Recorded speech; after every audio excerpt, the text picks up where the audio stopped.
All right, so today we're diving deep into some pretty huge changes that United Airlines just announced, Big news. affecting their credit cards and those coveted United Club Lounge memberships. Yeah, those lounges. And we've got a ton of great information to dig into from you, the listener. Yeah, you sent us a lot. Yeah, you sent us a lot of stuff. We've got that in-depth analysis from the points guy, the always excellent points guy. Always great stuff from them. We've got the business take from CNBC, of course, and then even United's own communications. Right. Straight from the horse's mouth. Straight from the horse's mouth. Yeah. And then a bunch of other summaries from various sources. Yeah, so really trying to pull from all these different angles. Yeah, and synthesize it all down into something that's useful and hopefully interesting and entertaining for you. Exactly. Because, when airlines and credit card companies start, shifting things around. Oh, yeah. It gets confusing. It gets really confusing. So we're going to be your decoder ring today. Exactly. That's what we're here for. Yeah. So the big question on everyone's mind, I think, is this. Yeah. Are these United cards and lounge memberships still worth it? Right. Like, are they delivering the value? Yeah, are they a good deal still? Are there hitting gems or potential pitfalls that we need to watch out for? Yeah. What are the gotchas? What are the gotchas? So let's unpack this whole thing. Okay, let's do it. And we'll start with the fundamental question, like, why is United doing this now? Why this overhaul?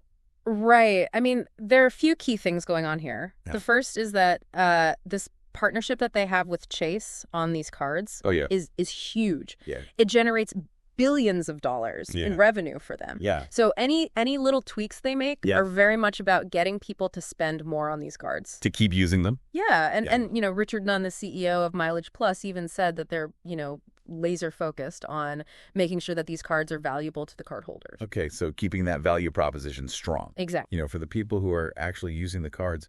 So this is all very intentional. Oh, absolutely. And you mentioned Delta earlier. They've made some similar changes recently. Yeah, they did a big overhaul of their cards back in early 2024. Oh, wow. With American Express.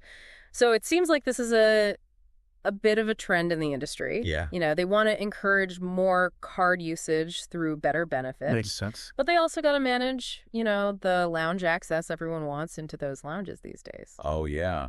It's getting crowded in there. So it's a bit of a balancing act for them. Okay, so United is not alone in this. No, not at all. This is part of a bigger picture. Okay, so let's dive into the specifics here. Okay, let's get into the weeds. Of the credit card changes. And it sounds like it's a mixed bag, Yeah, good, bad, and it depends. Good, bad, and it depends. There's a lot of it depends. Yeah, a lot of it depends. But let's start with the fees, because that's what always grabs our attention. Oh, yeah. Always the first thing we look at. Right, so what's going on there? Well, almost every single card, except for the Gateway card, is getting a fee increase. Okay. So if we look at the top tier, the Club Infinite card. Okay, yeah, the big one. The big one, yeah. That fee is jumping from $525 to $695. Okay, a big jump. Yeah, that's a $170 increase. Wow, okay. So putting it right up there with some of those, premium travel cards. Oh, yeah, this is definitely in the luxury category now. Okay, so they're going after a certain type of traveler with that? Yeah. What about the Club Business card? That one is actually going up even more. Oh, wow. So it's going from $450 to $695. Okay, so also $695? Yeah, $695. So a $245 increase. Wow, that's a lot. Yeah, that's a big jump. Okay, so what about the other cards kind of in the middle there? So the Quest card, that's going from $250 to $350. Okay. A $100 increase. And then the Explorer card, which is very popular. Very popular. Yeah, that's going from $95 to $150. So $55 more. And the business card? The standard business card is going from $99 to $150. So a $51 increase. Okay, so across the board, pretty much everyone is going to see a higher annual fee. Pretty much. Okay. So to try and maybe soften the blow a little bit, they are adding some new statement credits and benefits. Yeah, they're throwing in some perks. So let's talk about those. What are they giving us? Well, there's quite a variety of new credits. So for hotel stays, they're doing credits through the Renowned Hotels program, which they already have. Okay. And then a new United Hotels platform. So you've got two options there. And the amounts you get depend on which card you have. Okay. So the club cards give you the most, up to $200. Okay. The Quest gives you up to $150. Right. And then the Explorer and Business cards give you up to $100. Okay, so if you stay in hotels a lot, Right. that could be a nice little perk. Yeah, it could definitely offset some of those higher fees. What else? What else is there? They're also adding ride-hailing credits. Oh, okay. Interesting. Yeah, so those are mostly monthly credits. Okay. You know, like $5 to $12 a month. Right. But you might get a little bonus in December. Oh, nice. Yeah. But you got to remember to enroll to get these credits. Oh, okay. So you have to opt in. Yeah, got to opt in. Okay. And then there's JSX flight credits. Yeah, JSX. So you're probably familiar with JSX? I am not. Oh, okay.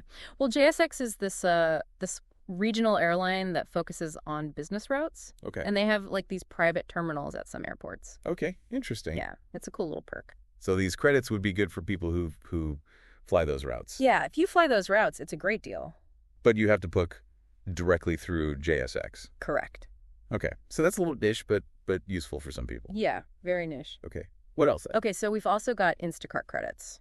Oh, okay. Instacart. Yeah, so you get money back on your Instacart orders. Oh. And they're even giving you a free Instacart Plus membership for a few years. Oh, wow. Okay, that's a nice perk. Yeah, that's a good one. Okay, what else? All right, so for car rentals, they're giving you credits with Avis and Budget, Okay. which comes in the form of Travel Bank Cash.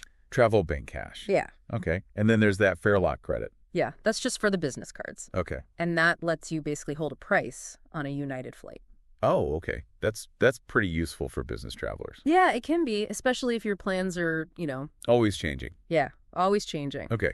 And then I noticed some changes related to elite status. Yes, they're tweaking things for those folks who are going after that status. Okay. So starting next year, a lot of the cards are going to give you a boost in Premier qualifying points, or PQPs, Okay. which are those points you need to get to the higher tiers. Okay.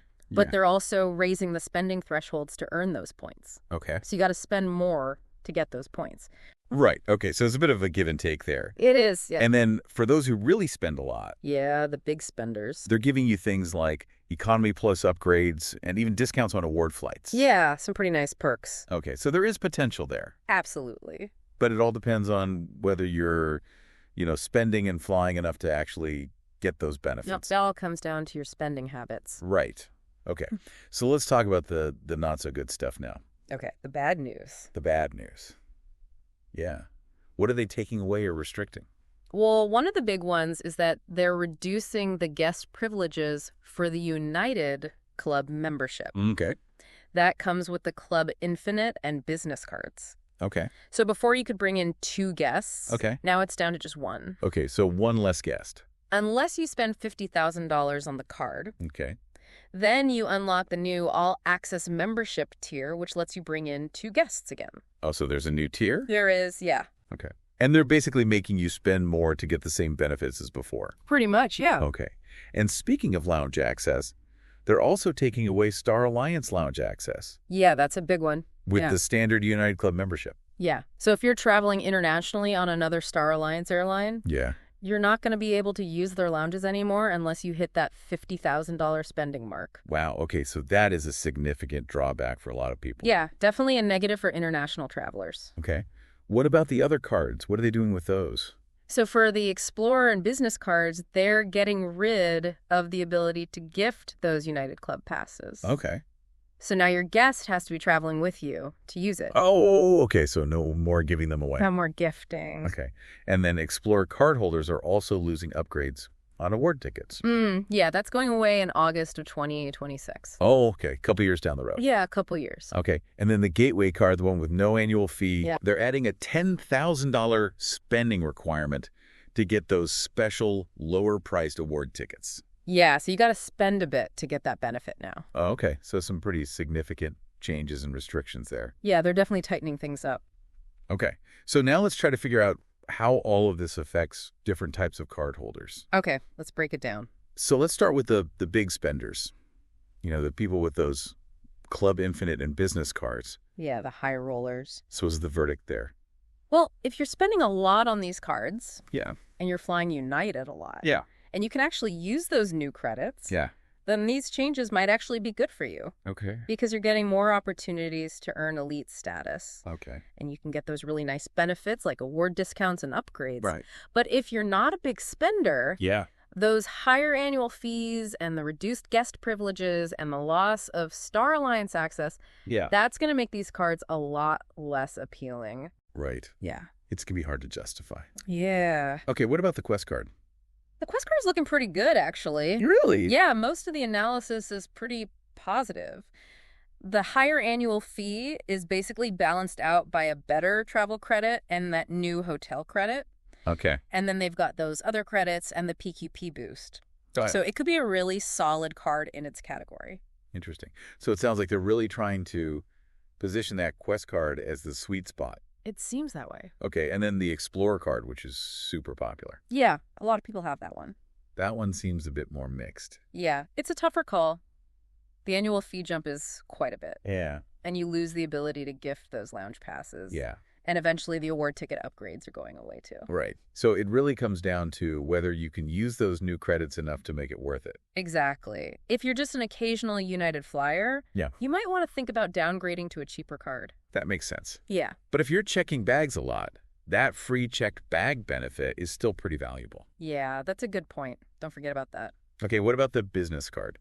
The business card is looking mostly positive. Okay. The new credits pretty much offset that higher annual fee. Okay. The main downside is that you can't gift those lounge passes anymore. Right. But if you fly United for business somewhat regularly, and you can use those credits, it's probably still a good card to have. Okay. And finally, the Gateway card, the one with no annual fee. Right, the free one. But they did add that $10,000 spending requirement. Yeah, for those cheap award tickets. So what's the advice there? Well, keep the card open to help your credit score. Okay. But if you really want those cheap award tickets and you're not going to hit that spending, you might need to get another United card. Oh, okay. So maybe a two-card strategy? Yeah, potentially. Okay, that's helpful. So now let's talk about the lounge membership itself. Okay, United Club. United Club. So they're making some changes there, too. Yeah. Big changes. They're doing a whole tiered system now. Okay. And the prices have gone up. Okay. So you've got the individual membership, which is $750 a year. Okay. Or 94,000 miles. And that's just for you, no guests. Right. And then there's the all-access membership, which is $1,400. Okay, a big jump. Yeah, a big jump. Or 175,000 miles. Okay. But that one lets you bring in 2 guests. Okay. And it gives you access to Star Alliance lounges all over the world. So they're really making you pay for that guest access now? They are, yeah. If you want those guests, it's going to cost you. Okay. So a pretty significant increase from the old price of $650. Yeah, it's definitely more expensive now. But if you're already a member, you get to keep your current benefits until it expires. That's right. You're grandfathered in.